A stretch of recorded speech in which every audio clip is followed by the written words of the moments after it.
Bentornati su Aggiornamento con le previsioni meteo. Andiamo a vedere un attimo anche la tendenza fino a Natale, proprio in questo video esclusivo, e andiamo a vedere una situazione che proprio in questi giorni ha portato allo sviluppo di questo minimo depressionario che poi andrà a influenzare anche l'Europa e l'Italia proprio nel corso del weekend. Questa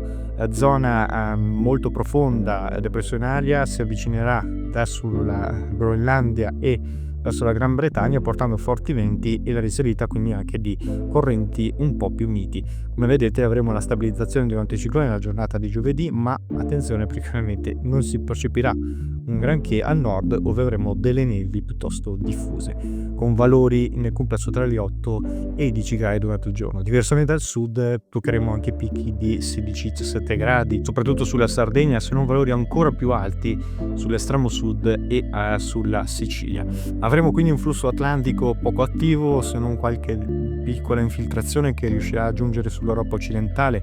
sulla Spagna in modo particolare, e ancora una volta una dinamicità sul Nord Africa che tenderà poi a portare la risalita sempre di aria più fresca verso la Sicilia entro la serata, quando avremo delle deboli piogge, e attenzione però anche al nord per l'arrivo di una massa d'aria un po' più umida che potrebbe portare allo sviluppo di qualche debole pioggia sulla Liguria orientale e sulla Alta Toscana, in parte anche lungo le coste. Come vedete entro la serata peggiora sulla Sicilia, e attenzione perché peggioramento vero e proprio sarà sabato, quando la distribuzione delle precipitazioni andrà coinvolgendo anche parte del sud, soprattutto sulla Calabria e in parte sulla Basilicata. La Calabria sui settori più in basso saranno i più colpiti maggiormente, essendo che il minimo depressionario sarà ben distante comunque dal sud, essendo che è più distribuito sul mare. E questa situazione andrà portando una stabilizzazione del tempo invece al nord, con temperature che proprio tra sabato e domenica saranno in calo nei valori minimi, quindi torneremo a avere addirittura delle gelate, quindi brinate sulle zone pianeggianti,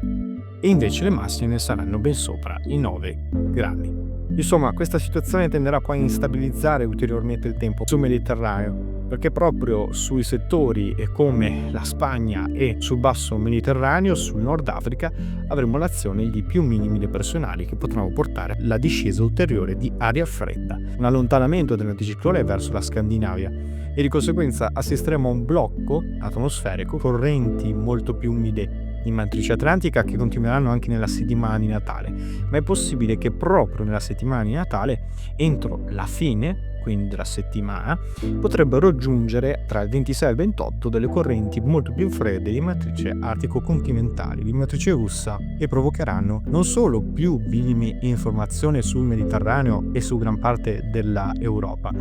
ma di conseguenza anche il rischio di nevicate a quote basse per il periodo. Questo potrebbe quindi portare a una notevole instabilità. Come vedete, per quanto riguarda le temperature e l'azione molto più marcata del freddo, la troveremo soprattutto sul Marocco e sulla Spagna. Proprio su questi due settori saranno i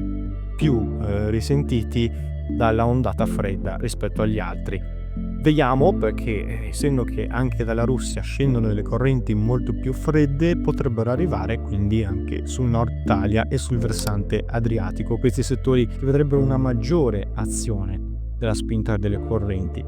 fredde. Vediamo come evolve la situazione nel corso dei prossimi giorni, perché è molto delicata e ovviamente, data la distanza, è ancora poco degno confermare tale evoluzione. Vi daremo dettagli nel corso dei prossimi aggiornamenti meteo.